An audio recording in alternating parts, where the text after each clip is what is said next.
சாதாரண வளர்ச்சிக்கும் புற்றுநோய் வளர்ச்சிக்கும் இடையிலுள்ள வித்தியாசம், இந்த கட்டிகள் எவ்வாறு ஒரு ஆபத்தான புற்றுநோயாக மாறுகிறது. பெண்கள் ஒவ்வொரு மாதம் ஒரு குறிப்பிட்ட நாளில் அந்த சுயமார்பு பரிசோதனைகளை செய்து கொள்ள வேண்டும்.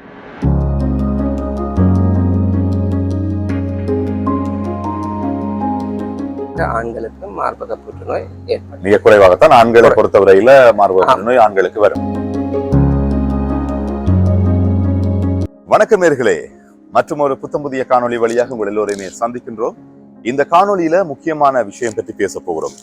குறிப்பாக மார்பக புற்றுநோய் சம்பந்தமான விடயங்களை இந்த காணொலியில நாங்கள் பார்க்க போகிறோம், பேச போகிறோம் அது பற்றி. எனவே அழைத்து வந்திருக்கிறோம் யாழ் போதனா வைத்தியசாலையில் பணிபுரிந்து கொண்டிருக்கும் புற்றுநோய் சத்திர சிகிச்சை நிபுணர் ஸ்ரீதரன் கணேசமூர்த்தி அவர்களை அழைத்து வந்திருக்கிறோம். அவரிடம் நிறைய விஷயங்களை பற்றி பேச போகிறோம். வணக்கம் டாக்டர். வணக்கம் டிலான். வணக்கம் சூரியன் நேர். டாக்டர், இந்த மாதம் முழுவதும் மார்பக புற்றுநோய் என்று பிரகடனப்படுத்தி இருக்கிறாங்க.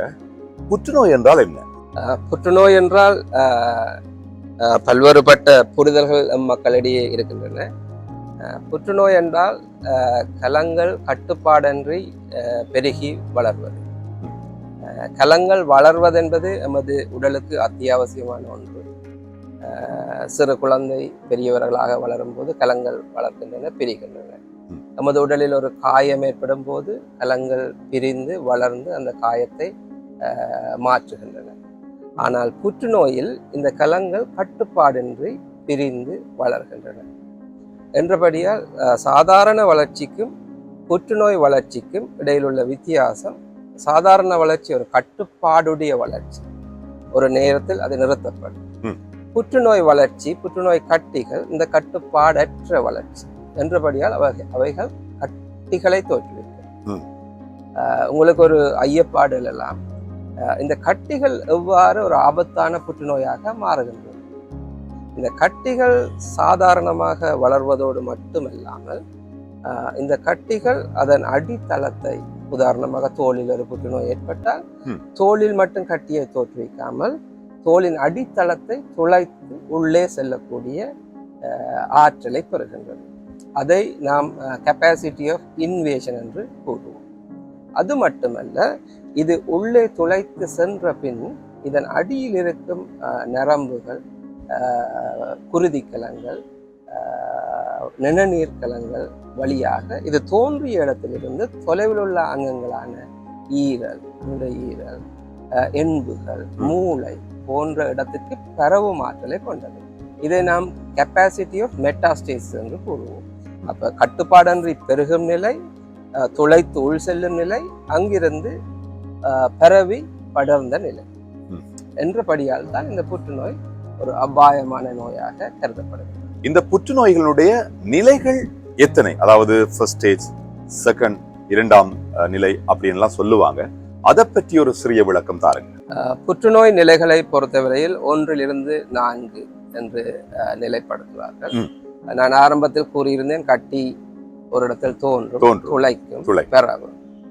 இந்த கட்டி தோன்றிய இடத்தில் இருக்கும்போது நிலை 1, ஸ்டேஜ் 1 என்று கூறுவார்கள். அது சற்று துளைத்து ஆழமாக செல்லும் போது ஸ்டேஜ் 2, அதை சுற்றி பரவும் போது ஸ்டேஜ் 3, நிலை 3. அங்கிருந்து ஈரல், நுரையீரல், எண்பு போன்ற இடங்களுக்கு செல்லும் போது ஸ்டேஜ் 4. அதோட அது பரவி படர்ந்த புற்றுநோய். இந்த ஆரம்ப நிலைகள் என்று நாம் கருதும் போது ஸ்டேஜ் 1, ஸ்டேஜ் 2, இந்த 2 நிலைகளை நாம் கிட்டத்தட்ட 80-90% நோயாளிகளை முற்றாக குணப்படுத்தி விட முடியும். இதை கேட்கும்போது உங்களுக்கு ஆச்சரியமாக இருக்கலாம்.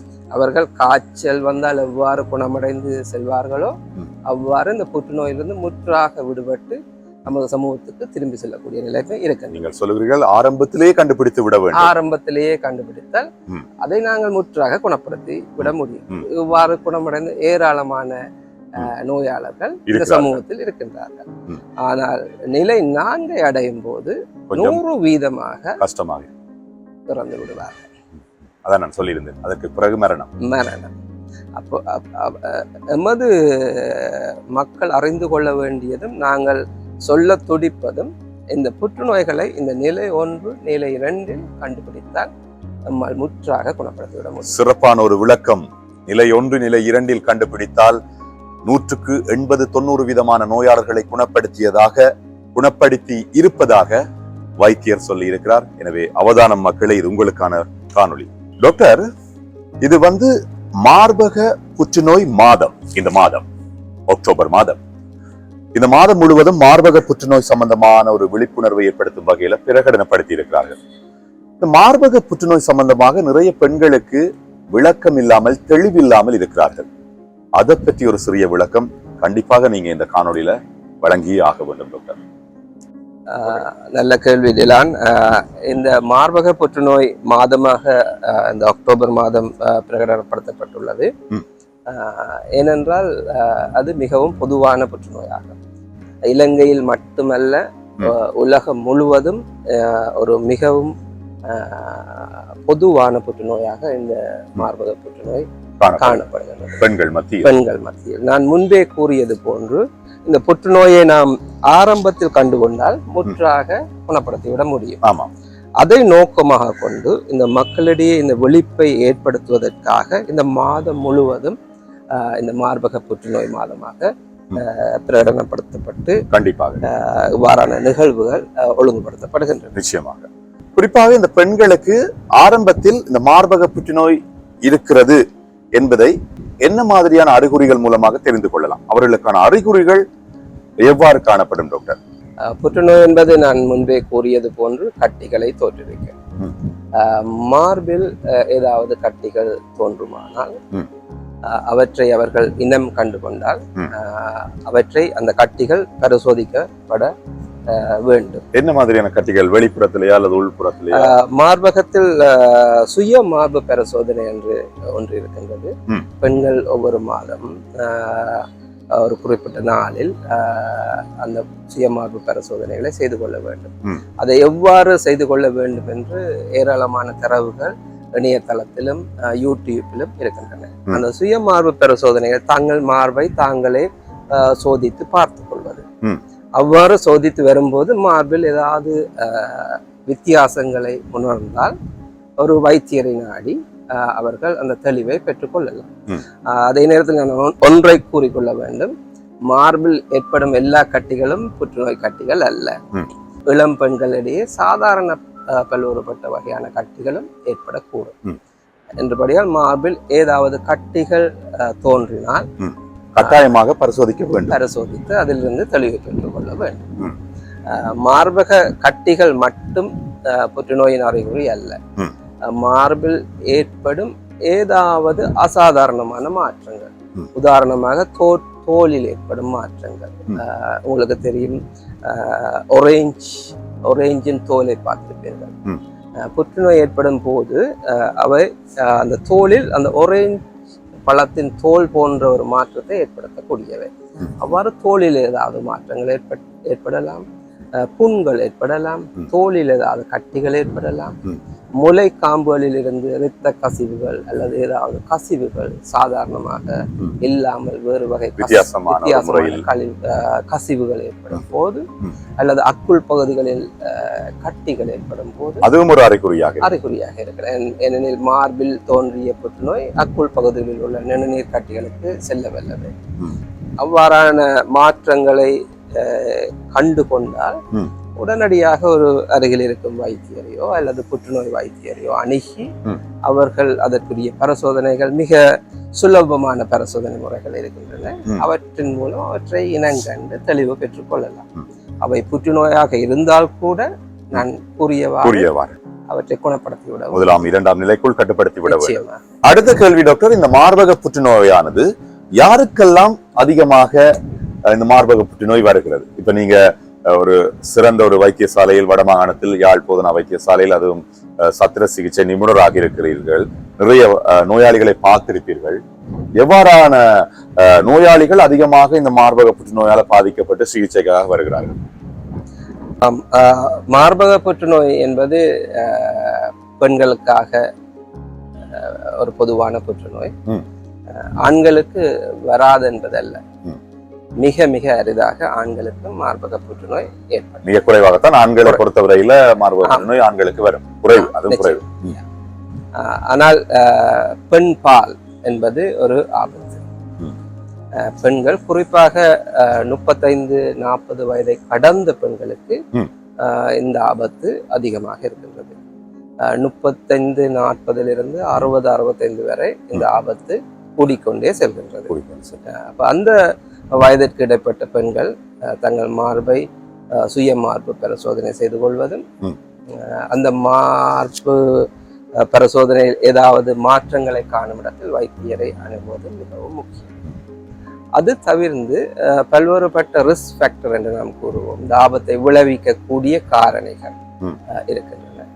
இந்த ஆபத்தை விளைவிக்கக்கூடிய காரணிகளை நாம் இரண்டாக வகைப்படுத்தலாம். ஒன்று மாற்ற முடியாத காரணிகள், மற்றது மாற்றக்கூடிய காரணிகள்.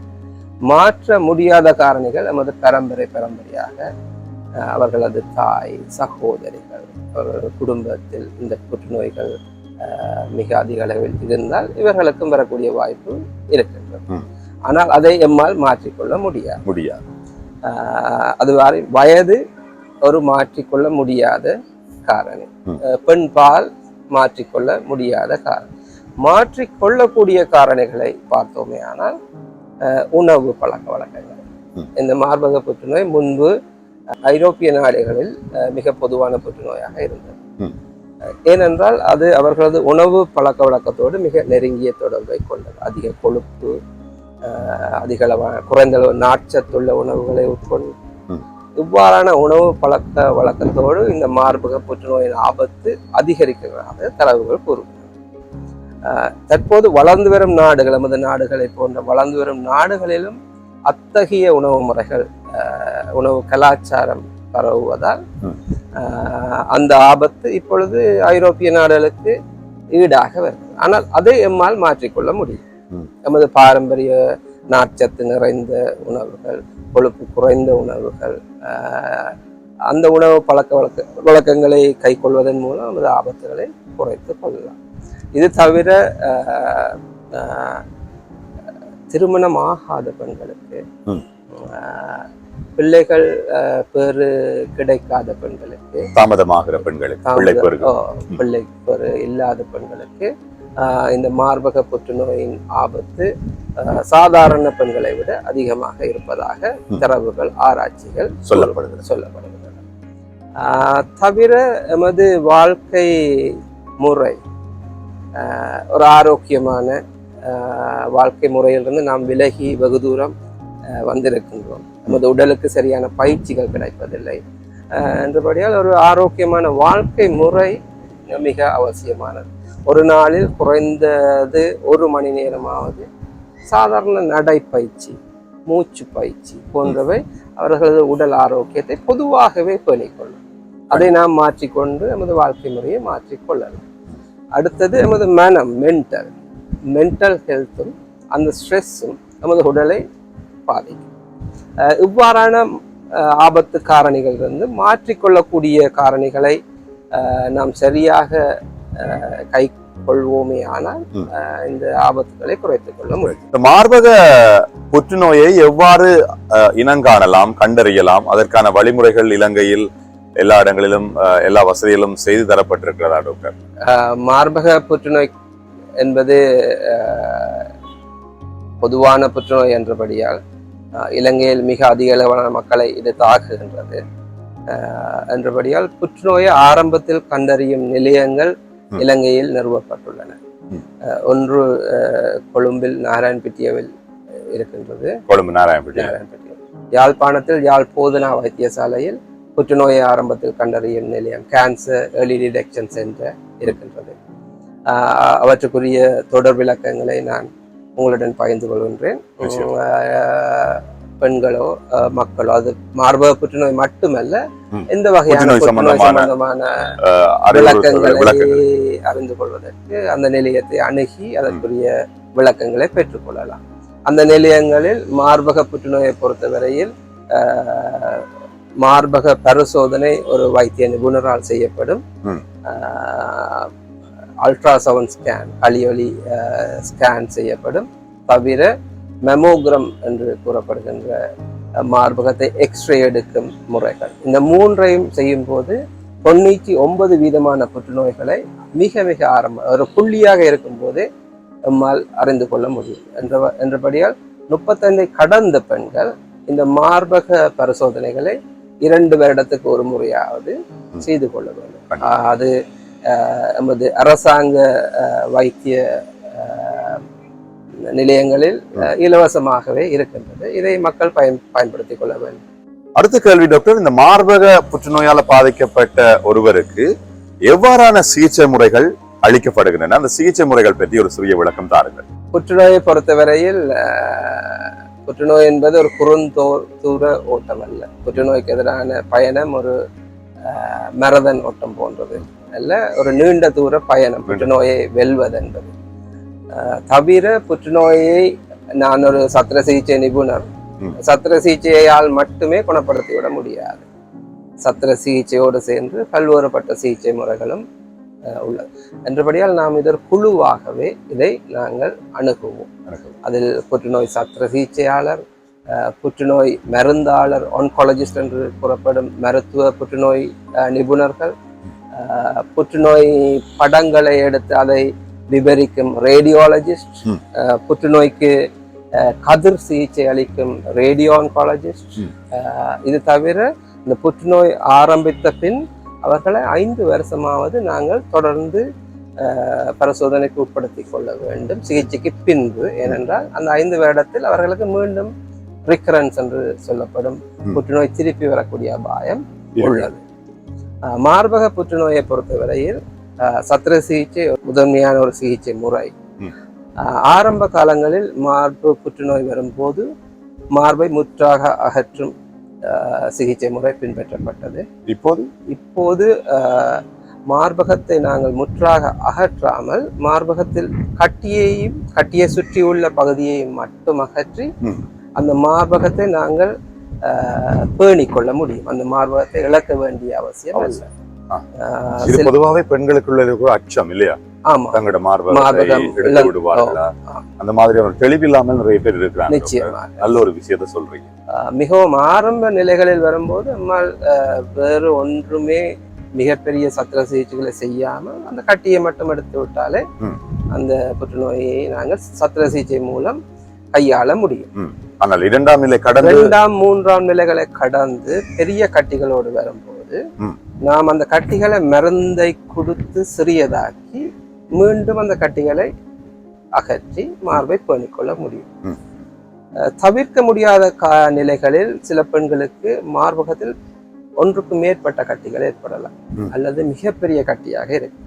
அப்போதும் கூட நாம் அந்த மார்பகத்தின் தோலை அகற்றாமல் தனிய மார்பகத்தில் உள்ள மார்பக சுரப்பிகளை அகற்றி அந்த மார்பகத்தை வேறு இடத்தில், உதாரணமாக வயிற்றில் அல்லது முதுகு பகுதியில் இருக்கும் தசைகளை கொண்டு அந்த மார்பகத்தை சாதாரண மார்பு போன்று மீள் கட்டமைத்துக் கொள்ள முடியும் சத்திர சிகிச்சை மூலம். சத்திர சிகிச்சை அதை ஒன்கோபிளாஸ்டி என்று கூறுவார்கள். என்றபடியால் சத்திர சிகிச்சை ஆரம்ப காலத்திலிருந்து வெகுவாக முன்னேறி உள்ளது. அவ்வாறு மார்பகத்திலிருந்து அக்குள் பகுதிகளில் ஏற்படும் நிணநீர் கட்டிகளையும் நாம் பரிசோதித்துக் கொள்ள வேண்டும். இது தவிர மருத்துவ முறைகள் இருக்கின்றன. Chemotherapy, immunotherapy. இம்யூனோதெரப்பி என்பது நோயாளிகளின் நோய் எதிர்ப்பு நிலைகளை மாற்றியமைத்துக் கொள்வதன் மூலம் சிகிச்சை அளிப்பது. ரேடியோதெரப்பி, கதிரியக்க சிகிச்சை. இவற்றை நாம் ஒன்றாக அல்லது இவற்றில் 1-2 சேர்த்து செய்வதன் மூலம் இந்த சிகிச்சை முறைகள் மேற்கொள்ளப்படுகின்றன. நன்றி, நல்ல விஷயங்களை சொன்னீங்க. எனவே பார்த்து கொண்டிருக்கும் பெண்களே, இது உங்களுக்கான காணொளி. யாரும் தயக்கம் இல்லாமல் டாக்டர் சொன்னது போன்று முறையான சிகிச்சைகளை, பரிசோதனைகளை மேற்கொள்ளுங்கள். 35 வயது கடந்து விட்டீர்களானால் அவதானமாக இருக்க வேண்டும். கண்டிப்பாக உயிரிழப்புகளில் இருந்து உங்களை பாதுகாத்துக் கொள்ளலாம். எனவே சத்திர சிகிச்சை நிபுணர், இப்போது அன்புக்குரிய வைத்தியர் ஸ்ரீதரன் கூறியது போன்று இந்த தரநிலையை கடந்து விடக்கூடாது இல்லையா டாக்டர்? 1ஆம் நிலை 2ஆம் நிலைக்குள்ளேயே இருக்க வேண்டும். அதை கடந்தால் யார கையிலையும் ஒன்றும் இல்லாம போயிடும். அந்த அளவுக்கு ஒரு பாரதூரமான நோயாகத்தான் இந்த புற்றுநோய் காணப்படுகிறது. எனவே விழிப்பாக அனைவரும் இருங்கள் என்று சொல்லிக்கொண்டு இந்த சந்தர்ப்பத்தை எங்களுக்கு தந்துதவிய அன்புக்குரிய யாழ் போதனா வைத்தியசாலையில் பணிபுரிந்து கொண்டிருக்கும் சத்திர சிகிச்சை நிபுணர் ஸ்ரீதரன் கணேசமூர்த்தி வைத்தியருக்கு எங்களுடைய நன்றிகளையும் வாழ்த்துக்களையும் தெரிவித்துக் கொண்டு நன்றி டிலான். நன்றி. உங்கள் மூலமாக இந்த பயனுள்ள தகவல்கள் சூரியனின் ஏராளமான நேயர்களை சென்றடையும் என்று நாம் நம்புகின்றோம். நிச்சயமாக, கண்டிப்பாக. நாம் அனைவரும் சேர்ந்து இந்த புற்றுநோயை வெல்வதற்கு முயற்சி செய்வோம். நன்றி. நன்றி.